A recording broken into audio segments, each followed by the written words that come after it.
ಕಂಡುದನ ಹಿಡಿಯಲೊಲ್ಲದೆ ಕಾಣದ ನರಸಿ ಹಿಡಿದೆನೆಂದರೆ ಸಿಕ್ಕಿತೆಂಬ ಬಳಲಿಕೆ ಕಂಡುದನೆ ಕಂಡು ಗುರುಪಾದವ ಹಿಡಿದಲ್ಲಿ ಕಾಣಬಹುದು ಗುಹೇಶ್ವರ. ಪರಮ ಪೂಜ್ಯ ಗುರುದೇವರಲ್ಲಿ ಶತಕೋಟಿ ದೀರ್ಘದಂಡ ಪ್ರಣವವನ್ನು ಸಲ್ಲಿಸಿ ತಪೋನಿಧಿ ವೈರಾಗ್ಯದ ಚಕ್ರವರ್ತಿ ಜಗದ್ಗುರು ಮಂಡಳೇಶ್ವರ ಕಲ್ಪರಿಗೆ ದೀರ್ಘದಂಡ ಪ್ರಣವವನ್ನು ಸಲ್ಲಿಸಿ ಬಸವಣ್ಣ ಅವರನ್ನ ಸದ್ಭಕ್ತಿಯನ್ನು ನೆನೆದು ಪೂಜ್ಯರ ಪಾದಗಳಲ್ಲಿ ಹಣೆ ಮಾಡಿದರು. ನ್ಯಾಯಾಧೀಶರು ಸರಳ ಸಜ್ಜನಿಕೆ ಹೊಂದಿ ಬಸವ ತತ್ವವನ್ನು ಮೈಗೂಡಿಸಿಕೊಂಡಂಥ ನಮ್ಮ ರೊಟ್ಟಿಯವರಲ್ಲಿ ಮೇಟಿಯವರು, ಪಟ್ಟಣ ಶೆಟ್ಟಿಯವರು, ಈಗ ತಾನೇ ನಮ್ಗೆ ಸನ್ಮಾನ ಮಾಡಿದ್ರಲ್ಲ ಶಿವಾನಂದ ಅವರು, ಚೆನ್ನ ನರಸಣ್ಣನವರು, ನಿರೂಪಣೆ ಮಾಡಿದಂಥ ನಿರೂಪಕರು, ನಮ್ಮ ಪ್ರಭು ರಾಜ್ಯವಿಗಿಗಳು ಭಾಳ ಅವ್ರು ಮಾತಾಡಂಗೆ ಅನಿಸ್ಲಿಲ್ಲ. ಅಷ್ಟು ಚೆನ್ನಾಗಿ ಮಾತನಾಡಿದರು. ಅವರು ಜಗದ್ಗುರು ಮಂಡಳೇಶ್ವರದನ್ನು ಹೇಳಿದರು. ಮಂಡಳೇಶ್ವರ ಅಜ್ಜವರು ಪೂಜೆ ಮಾಡುವಂಥ ನಮ್ಮ ವೀರಪ್ಪ ಅಜ್ಜವರು ಎಷ್ಟು ಸರಳ ಅದಾರ, ಎಲ್ಲ ಮಾಡಿ ದೂರ ಇರ್ತಾರೆ. ನಾವು ಮಾಡಂಗೆಲ್ಲ ಮುಂದೆ ಬರ್ತೇವೆ.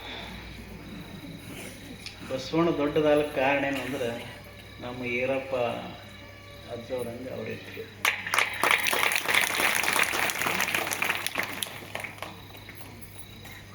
ಬಸವಣ್ಣವ್ರಿಗೆ ಯಾಕೆ ಎಷ್ಟು ಮಹತ್ವ ಗೊತ್ತು ಅಂದ್ರೆ, ಬಸವಣ್ಣವ್ರನ್ನ ಇಷ್ಟು ಯಾಕೆ ಆರಾಧನೆ ಮಾಡ್ತಾರಂದ್ರೆ,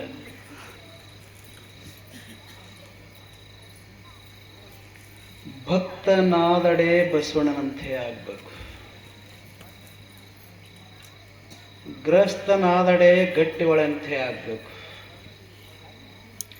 ಸನ್ಯಾಸಿಯಾದಡೆ ಅಲ್ಲಮ್ಮನಂತೆ ಆಗ್ಬೇಕು, ಜ್ಞಾನಿ ಆದರೆ ಚೆನ್ನ ಬಸವನಂತೆ ಆಗಬೇಕು, ಯೋಗಿ ಆದಡೆ ಸಿದ್ದರಾಮನಂತ ಆಗಬೇಕು, ಐಕ್ಯನಾದಡೆ ಅಜಗನಂತೆ ಆಗಬೇಕು. ನಮ್ಮ ಭಾರತ ದೇಶದ ಪರಂಪರೆ ಮೊದಲ ಅವಧೂತ ಸಂಪ್ರದಾಯ ಇತ್ತು ನಮ್ಮ ದೇಶದಲ್ಲಿ.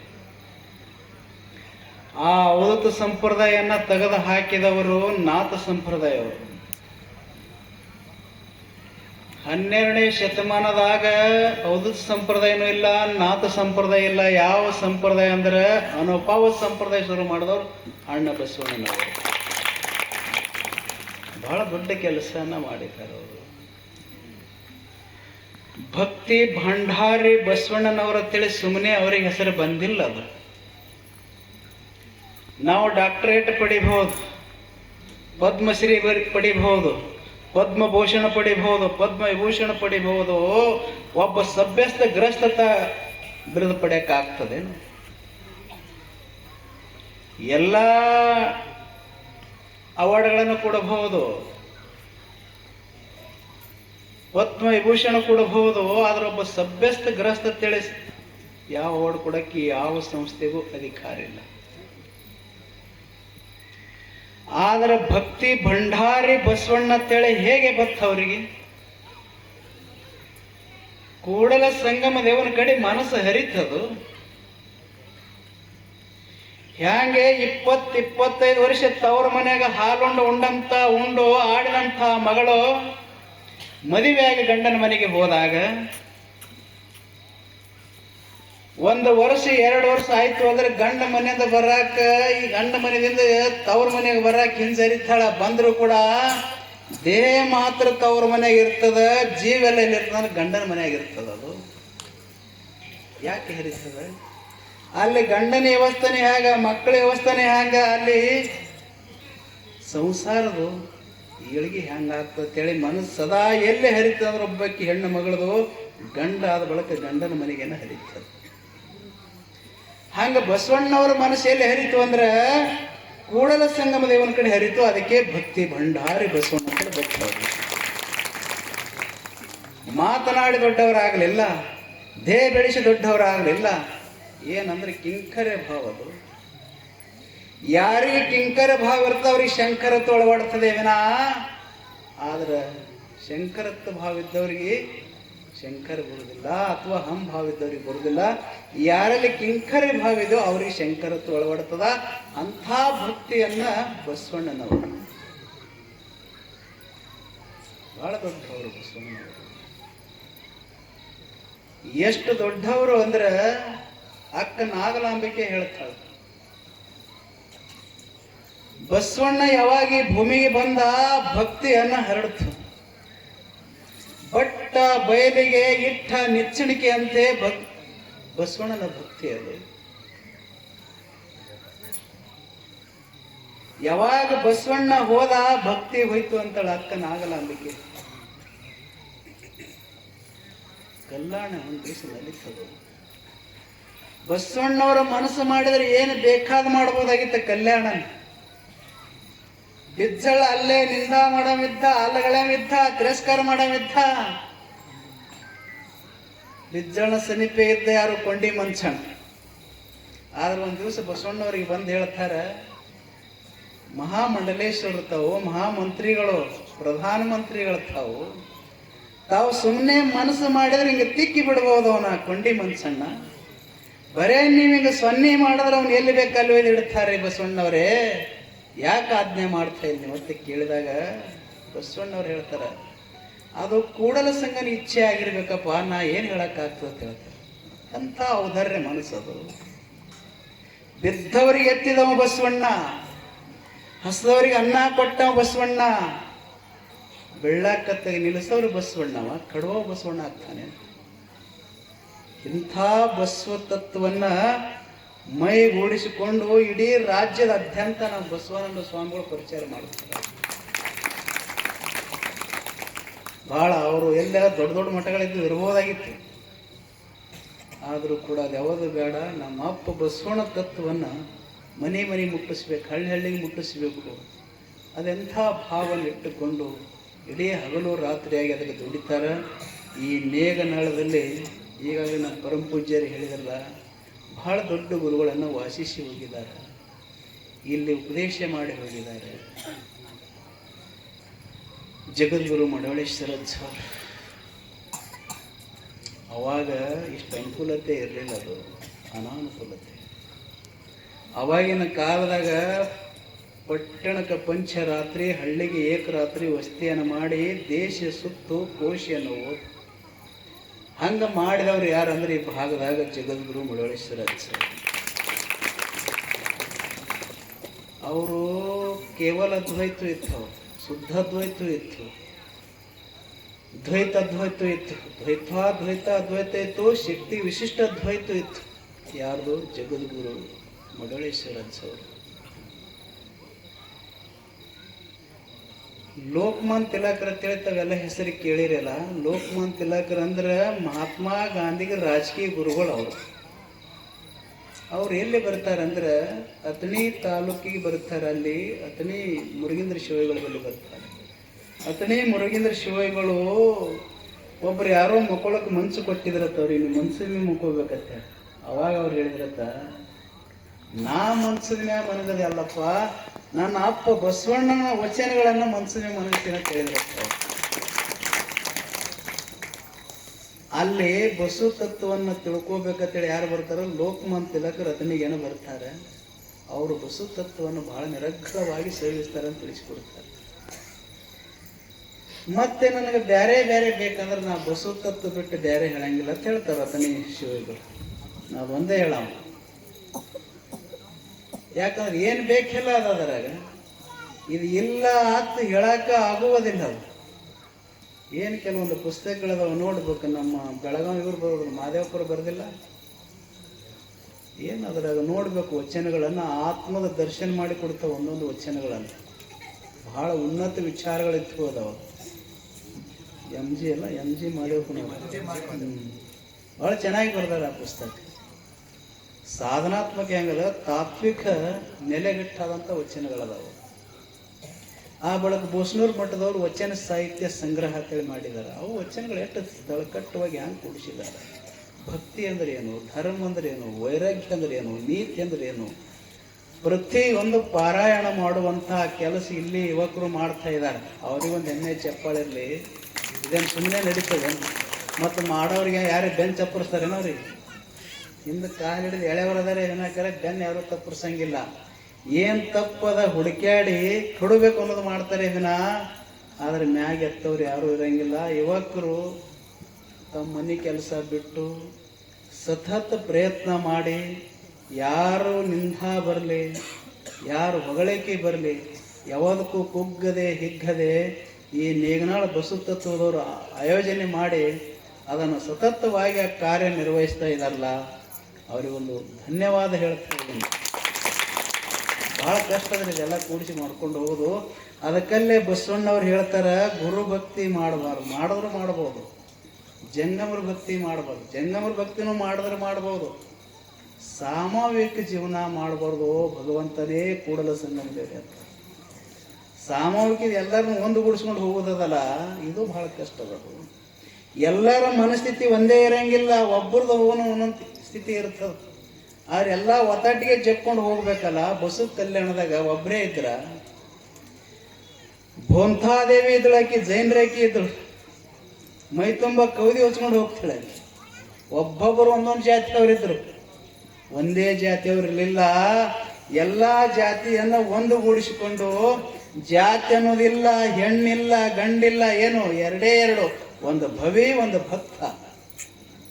ಇದು ಬಸವ ತತ್ವ.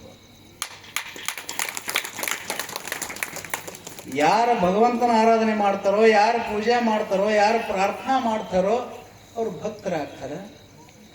ಇದು ಯಾರು ತಿರಸ್ಕಾರ ಮಾಡ್ತಾರೋ, ಯಾರು ಅಲ್ಲಗಳಿತಾರೋ ಅವ್ರು ಭವಿಗಳಾಗ್ತಾರೆ. ಎರಡೇ ಎರಡು ಜಾತಿ. ನಾ ಯಾವ ಜಾತಿನೂ ನೋಡಂಗಿಲ್ಲ, ಅವ್ರ ಭಕ್ತಿಯನ್ನು ನೋಡ್ತೀನಿ ಅಂತ ಹೇಳಿ. ಅಂಥ ಬಸವ ತತ್ವ ಇಡೀ ರಾಜ್ಯದ ಅತ್ಯಂತ ಅಲ್ಲ, ದೇಶದಾದ್ಯಂತ ಇವರ ತತ್ವವನ್ನು ಹರಡಬೇಕು. ಅಲ್ಲಿ ಅಮೇರಿಕದಾಗ ಒಂದು ಇದು ಬರ್ದಾರೆ ಅವರು, ಸಪ್ತ ಸೂತ್ರ. ಯಾವ್ದ್ರದು? ಅಮೇರಿಕದ ಆಸ್ಪತ್ರೆ ಮ್ಯಾಗ ಬರ್ದಾರ. ನಮ್ಮ ಮನ್ಯಾಗ ಮಕ್ಕಳಿಗೆ ಕನ್ಪಟ್ಟು ಮಾಡಿಸ್ತೇವ. ಏನು ವಚನದು?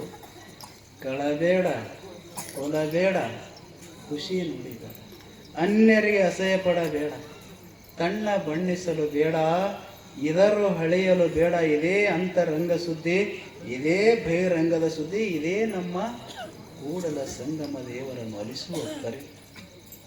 ಎಷ್ಟು ಚೆನ್ನಾಗಿಲ್ಲ? ಯಾರಿಗೆ BP, ಶುಗರ್, ಹಾರ್ಟ್ ತೊಂದರೆ ಆಗ್ಬಾರ್ದಾಗಿತ್ತು ಅಂದ್ರೆ ಈ ಸಪ್ತ ಸೂತ್ರ ಯಾರು ಅಳವಡಿಸಿಕೊಳ್ತಾರ ಅವರಿಗೆ ಹಾರ್ಟ್ ಆಗೋದಿಲ್ಲ, BP ಬರೋದಿಲ್ಲ, ಶುಗರ್ ಬರೋದಿಲ್ಲ ಅಂತೇಳಿ ಅಮೇರಿಕದ ಆಸ್ಪತ್ರೆ ಮ್ಯಾಗ ಬರೋದು. ನಾವು ಇಲ್ಲಿದ್ದವ್ರು ಒಂದು ದಿವಸ ಓದಂಗಿಲ್ಲ. ಅದು ಕಳಬೇಡ ಅಂದ್ರೆ ಏನ್ರಿ? ಎಷ್ಟು ಸರಳದ, ನೀವೇ ಉತ್ತರ ಕೊಡ್ಬೋದು. ಏನದು? ಈ ಭೂಮಿ ಮ್ಯಾಗ ನಾವು ಯಾವ ಪ್ರಾಣಿಗಳನ್ನು ಹಿಂಸೆ ಕೊಟ್ಟು ಬದುಕಬಾರ್ದು. ಯಾರ ವಸ್ತುವನ್ನ ಹೇಳರೆ ಕೇಳರೆ ನಮ್ಮ ಕಿಶೆಕ್ ಹಾಕೋಬಾರ್ದು. ಮುಂದೆ ಬಹಳ ದೊಡ್ಡ ಕೆಲಸ ಇಲ್ಲ, ಬಹಳ ತತ್ವಶಾಸ್ತ್ರ ಓದ್ಬೇಕಾಗಿದೆ, ಏನು ಅವಶ್ಯಕತೆ ಇಲ್ಲ. ಯಾವ ಹಿಮಾಲಯಕ್ಕೆ ಹೋಗಿ ತಪಸ್ ಮಾಡುವಂತಹ ಅವಶ್ಯಕತೆ ಇಲ್ಲ. ಸಣ್ಣ ಸಣ್ಣ ಬಸವಣ್ಣವ್ರ ಮಾತಾ ಯಾಕೆ ಇಷ್ಟು ಮೆಚ್ಚುಗೆ ಆಗ್ತದಂದ್ರೆ ಬಹಳ ಸರಳ, ಜೀವನಕ್ಕೆ ಮೈಗೂಡಿಸ್ಕೊಳ್ತಾರೆ. ಕಳಬೇಡ, ಕೊಲಬೇಡ, ಖುಷಿ ನುಡಿಬೇಡಪ್ಪ. ಸುಳ್ಳು ಹೇಳಿ ಮೋಸಗೊಳಿಸಿ ಜನರನ್ನ ಹಾಳಿಗೆ ಹಚ್ಚಬೇಡ. ಶಾಂತಿ ತುಂಬಲಿ, ಭ್ರಾಂತಿಯನ್ನು ತುಂಬಬೇಡ. ಕಳಬೇಡ, ಕೊಲಬೇಡ, ಹುಸಿ ನುಡಿಬೇಡ, ಮುನಿಬೇಡ.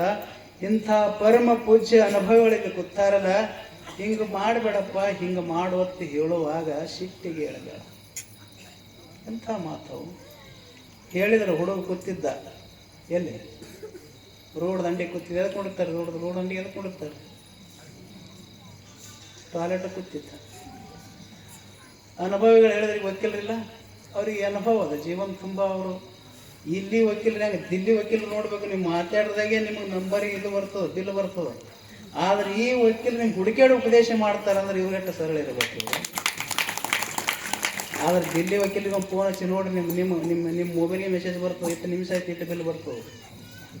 ಆದ್ರೆ ಅಪ್ಪಗಳು ಹೇಳಿದ್ರೆ ಬೆಳಗಾವಿ ವಕೀಲರು ಹೆಂಗದಾರ ಅಂದ್ರೆ ಸೇವಾ ಮಾಡಿ ತಮ್ಮ ಭಕ್ತಿಯನ್ನು ವ್ಯಕ್ತಪಡಿಸುವಂಥ ಜಿಲ್ಲೆ ಯಾವುದಾದ್ರೆ ಬೆಳಗಾವಿ ಜಿಲ್ಲೆ ಅಂತ ಹೇಳಿದ್ರೆ ಅದು ನಾಗನೂರು ಮಠದಾಗ ಅಪೋಪುರಾಚಿನ ಸ್ಥಳವಾದ ಸಿದ್ದೇಶ್ವರ ಸ್ವಾಮೀಜಿಯವರು. ಅಂದ್ರೆ ಅಂಥ ವಕೀಲರು ಬೆಳಗಾವಿದವರು. ಏನು ಹೇಳಕತ್ತಿದ್ದೀರ ನಾ ಹುಡುಗಿಗೆ ಹೇಳಕತ್ತಾರ ಬುದ್ಧಿ ಮಾತು. ನೋಡು ತಮ್ಮ ಟಾಯ್ಲೆಟ್ ಕೂತಿದ್ದೆ, ಮೊಬೈಲು ನೋಡ್ತಿ ಮತ್ತೇನು ತಿನ್ನ, ಇಲ್ಲೇ ಕೂತಲೇ ಭಗವಂತನ ದರ್ಶನ ಮಾಡೋದು. ಎತ್ತೆತ್ತ ನೋಡಿದ ತತ್ತ ನೀನೇ ದೇವ, ವಿಶ್ವತೋ ಭಾವು ನೀನೇ ದೇವ. ಆ ದೃಷ್ಟಿಕೋನ ಹೆಂಗಿರ್ಬೇಕ ಬಸವಣ್ಣನವ್ರದು. ಬಸವಣ್ಣನವ್ರ ಸಮೀಪ ಯಾರು ವಾಸಿಸಿದಾರೋ ಅವರು ಆಶೆ ಇರಲಿಲ್ಲ. ಆ ಪೋಳದೊಂದು ಕತೆ ಹೇಳಿ ಮುಗಿಸ್ತೀನಿ ನಾನು. ಮುದ್ದಯ್ಯಗೌಡ ತಿದ್ದವ್ರ ಬಲ್ಲಿ ಒಕ್ಕಲು ಮುದ್ದಯ್ಯಗೌಡ ಅಂದ್ರೆ ಬಹಳ ಆತನ ಜೀವನನೇ ಅಷ್ಟು ಸ್ವಚ್ಛ. ನಮ್ಮ ಹೊಲ 100 ಚೀಲ ಬೆಳೆದ್ರು ಕೂಡ ನಮ್ಮ ಮನಸ್ಸು ಮಾತ್ರ ದೊಡ್ಡದಿಲ್ಲ. ನಮ್ಮ ಮನಸ್ಸು ಸಂಕುಚಿತ ಮನಸ್ಸದು. ಮನಿ ದೊಡ್ಡದ, ಮನಸ್ಸು ಸಣ್ಣದಾಗ್ಯದ. ಅದು ಹೇಳಿಲ್ಲ. ನಿಂಬಳ ಗುರು ರಾಂಡೆ ಮಾರದರು ಹೇಳ್ತಾರೆ, ಅವ್ರ ಜೊತೆ ಒಬ್ರು ಪ್ರೊಫೆಸರ್ ಅಂತ ಹೇಳಿ ಇಬ್ರು ಕೂಡ ಹೋಗ್ತಾರೆ. ಮನಿ ನೋಡುವ ಹೆಂಗದ ಅಂತ ಹೇಳ್ತಾರೆ. ಯಾರು ಅವ್ರ ಗೆಳೆ ಪ್ರೊಫೆಸರ್ ಹೇಳ್ತಾನೆ. ಯಾರಿಗೆ? ಗುರು ರಾಂಡೆ ಮಾರದರಿಗೆ ಹೇಳ್ತಾನೆ. ಮನಿ ನೋಡಿ ಎಂಥ ಬಂಗ್ಲೆ ಇದೆ, ಎಂಥ ಅರಮನೆಗಳು. ಅವಾಗ ಗುರು ರಾಂಡೆ ಮಾರದರು ಹೇಳಿದ್ರತ್ತ, ಮನಿ ದೊಡ್ಡದ ಅದ್ರ ಒಳಗಿರೋ ಮನಸ್ಸು ಸಣ್ಣದವಲ್ಲ, ಅದು ಹೆಂಗೆ ಮನಿ ದೊಡ್ಡದಾಗ್ತದೆ ಅಂತ ಹೇಳಿದ್ರತ್ತ. ಮನಿನೇ ಮಹಾಮನಿ ಆಗ್ಬೇಕಾಗಿತ್ತಂದ್ರೆ ಮನಿ ಒಳಗಿರುವಂಥ ಮನಸ್ಸು ದೊಡ್ಡದಿರ್ಬೇಕದು. ಹೊಲ ಒಂದಿಟ್ಟು ಕಡಿಮೆ ಮಾಡಿದ್ರೆ ಚಿಂತಿಲ್ಲ, ಮನಸ್ಸು ಮಾತ್ರ ದೊಡ್ಡದಿರ್ಬೇಕು. ಅಂತ ದೊಡ್ಡ ಮನಸ್ಸು ಯಾರ್ದಂದ್ರೆ ಒಕ್ಕಲ ಮುದ್ದಯ್ಯಗೌಡ. ನೀನು ಬಸವಣ್ಣನ ಸನಿಪಿದ್ದೆಪ್ಪ, ಬಹಳ ದುಡ್ದಿದಿ, ನಿನಗ ಒಂದು ಪರುಷದ ಮಣಿ ಕೊಡ್ತೇವತ್ತು ಹೇಳಿದ್ರತ್ತ ಬಂದು. ಪರುಷ ಅಂದ್ರೆ ಏನದು? ಹಿಂಗ ಕಬ್ಬಣಿಗೆ ತಾಕ್ಸಿದ್ರೆ ಕಬ್ಬಣ ಬಂಗಾರ ಹಾಕ್ಬೇಕು, ಅದಕ್ಕೆ ಪರುಷದ ಮಣಿ ಅಂತಾರೆ. ಈ ಪರುಷದ ಮಣಿಯನ್ನು ಇಟ್ಟುಕೋ, ನಿಂದೆಲ್ಲ ಬದುಕ ಬಂಗಾರ ಆಗ್ತೇಳಿ ಅವನ ಕೈ ಕೊಡಾಕ್ ಬಂದಿರತ್ತ ಮುದ್ದಯ್ಯಗೌಡಗ, ಒಕ್ಕಲ್ತನ ಮುದ್ದಯ್ಯಗೌಡಗ. ಅವಾಗ ಅವ ಹೇಳ್ದತ್ತ, ನಾ ಏನು ನೋಡ್ತಾ ಅದೆಲ್ಲ ನನಗೆ ಬಂಗಾರ ಕಾಣಿಸ್ತದ. ಆ ಕಣ್ಣನೇ ಪುರುಷಗ. ಯಾಕೆ ಕಣ್ಣು ಪುರುಷ ಅಂದ್ರೆ ಬಸವಣ್ಣನ ನೋಡಿ ನೋಡಿ ನನ್ನ ಕಣ್ಣು ಪುರುಷ ಆದ ಒಳಕ ಪುರುಷದ ಅವಶ್ಯಕತೆ ನಮಗಿತ್ತು. ಬಸವಣ್ಣ ಒಬ್ಬನೇ ದೊಡ್ಡವಾಗಿಲ್ಲ, ಮಗ್ಲಿದ್ದವ್ರಿಗೆ ಕೂಡ ಅಷ್ಟು ದೊಡ್ಡವ ಮಾಡಿದ. ಅದಕ್ಕಾಗೆ ಏನದು ನಮ್ಮ ಸಂಸ್ಕೃತ ನಾಯಕ ಬಸವಣ್ಣ ಅಂತ ಹೇಳಿದ್ರು ಗೊತ್ತವ್ರಿ. ಭಕ್ತಿ ಭಂಡಾರಿ ಬಸವಣ್ಣ ಅಂತ ಹೇಳಿ ಗೊತ್ತು. ಅಂತ ಬಸವಣ್ಣನವರು ಆರಾಧನೆ ಮಾಡ್ತಿರಲ್ಲ. ಯಾವ ಏರಿಯಾದು? ಇಲ್ಲಿ ನಗರ, ಮಡವಳೇಶ್ವರ ನಗರದವ್ರು ಮಾಡಾಕತ್ತಿರಲ್ಲ. ಆಕ ಬಸವಣ್ಣ ನಿಮ್ಮನೂ ಒಂದು ದಿವಸ ಆ ಎತ್ತರಕ್ಕೆ ಒಯ್ತಾನ. ಆ ಬಳಕ ನಿಮ್ಮ ಮನೆಯ ಸಂಸ್ಕಾರ, ಆ ಬಳಕ ಪ್ರೇಮ ಪ್ರೀತಿ ವಾತ್ಸಲ್ಯ ಸದಾ ಉಳಿಬೇಕಾಗಿತ್ತು ಅಂದ್ರೆ ಏನು ಮಾಡಿದ್ರಿ? ಕೂಡಿ ಊಟ ಮಾಡೋದು ಮನ್ಯಾಗ. ಅವ್ರ ಮಗಳಿಗೆ ಮನುಷ್ಯ ಬಂದಾಗ ಆಕೆ ಊಟ ಮಾಡೋದು, ಮಗ ಮನುಷ್ಯ ಬಂದಾಗ ಮಗ ಊಟ ಮಾಡೋದು, ಗಂಡ ಮನುಷ್ಯ ಬಂದಾಗ ಗಂಡ ಊಟ ಮಾಡೋದು, ಹೆಂಡತಿ ಮನುಷ್ಯ ಬಂದಾಗ ಹೆಂಡತಿ ಊಟ ಮಾಡಿದ್ರಂದ್ರೆ ಅದು ಏನಾಗ್ತದ? ಏನಾಗ್ತದೆ? ದಾಬಾ ಆಗ್ತದೆ. ಮನೆ ಅಂತಾರೆ.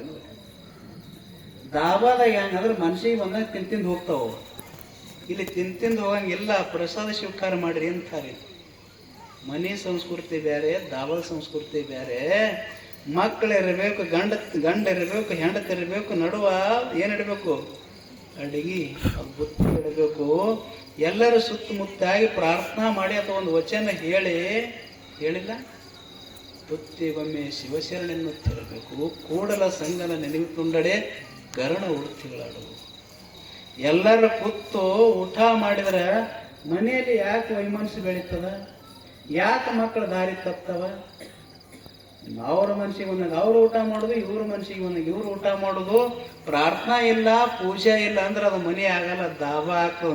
ಮನೆಯಾಗಿ ಉಳಿಬೇಕಾಗಿತ್ತು ಅಂದ್ರೆ ಹಿಂದಿನ ಪರಿವರ್ತನೆ ಆಗ್ಬೇಕು ಮನೆ ಒಳಗೆ. ಅವಾಗ ಮನೆಯಾಗ ವಿಭೂತಿ ಹಚ್ಚಬೇಕು. ಈಗ ಲಿಂಗ ಪೂಜೆ ಮಾಡೋದಂತೂ ಭಾಳ ಕಷ್ಟ. ಬಹುಶಃ ನನಗಂತೂ ಭಾಳ ಮಂದಿ ನೀವು ಮಾಡ್ಲಿಕ್ಕಿಲ್ಲ ಅಂತ ಮಾಡ್ತಾರೆ.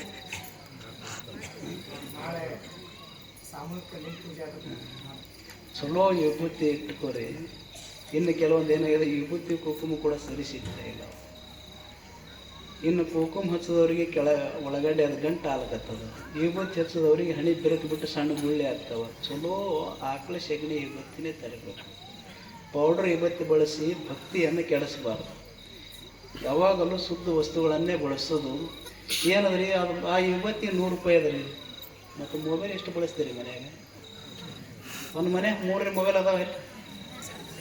ಒಂದು ಮೊಬೈಲಿಗೆ ಕರೆನ್ಸಿ ಹಾಕಕ್ಕೆ 3,000 - 4,000 ರೂಪಾಯಿ ಖರ್ಚಾಗ್ತದೆ. ಬರೀ ಕರೆನ್ಸಿ ಹಾಕಕ್ಕೆ ನಿಮ್ಮ ನೇಗನಾಳದಿಂದ ವರ್ಷಕ್ಕೆ ಕರೆನ್ಸಿ ಹಾಕಕ್ಕೆ ಎಷ್ಟು ಹೋಗ್ತದೆ ಅಂದ್ರೆ 4 ಕೋಟಿ ಹೋಗ್ತದೆ ಒಂದು ವರ್ಷಕ್ಕೆ. ಬರೀ ಕರೆನ್ಸಿ ಹಾಕಕ್ಕೆ ಅಷ್ಟು ದುಡ್ಡು ಅದಕ್ಕೆ ಕಳಿಸ್ತೇವೆ. ಕರೆ ಒಂದು ವಿಭೂತಿ ಹಚ್ಕೊಳಕ್ಕೆ ಚಲೋ ವಿಭೂತಿ ತರೋಕ್ಕಾಗಲಿಲ್ಲ ಅಂದ್ರೆ ಹೆಂಗೆ ಹೇಳಿ? ಅದಕ್ಕೆ ಚಲೋ ವಿಭೂತಿ ಇಟ್ಟುಕೊಳ್ಳೋದು.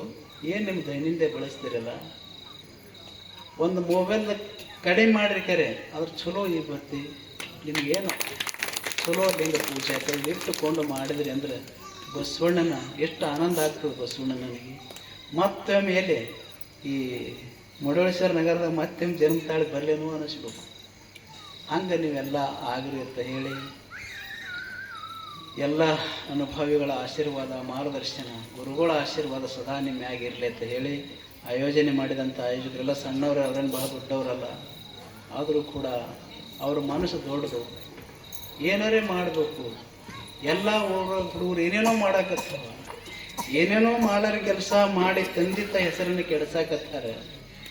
ಆದ್ರೆ ತಂದೆ ತಾಯಿ ಎಲ್ಲ ಈ ಊರನ್ನು ಬೆಳೆಸಬೇಕು. ಈ ಊರನ್ನ ಯುವಕರು ನೀತಿವಂತರಾಗಬೇಕು, ಧರ್ಮವಂತರಾಗಬೇಕು, ಭಕ್ತಿವಂತರಾಗಬೇಕಂತ ಹೇಳಿ ಏನು ಯುವ ಪಡೆ ಮಾಡ್ತಾ ಇದ್ದಲ್ಲ ಅವರಿಗೆಲ್ಲ ತಾವು ಆಶ್ರಯ ಅಂತ ಹೇಳಿ ನಾನು 4 ಮಾತನ್ನು ಗುರುಪಾದ ಕಲ್ಪಿಸಿ ತಮ್ಮೆಲ್ಲರಲ್ಲಿ ಪ್ರಣಾಮ.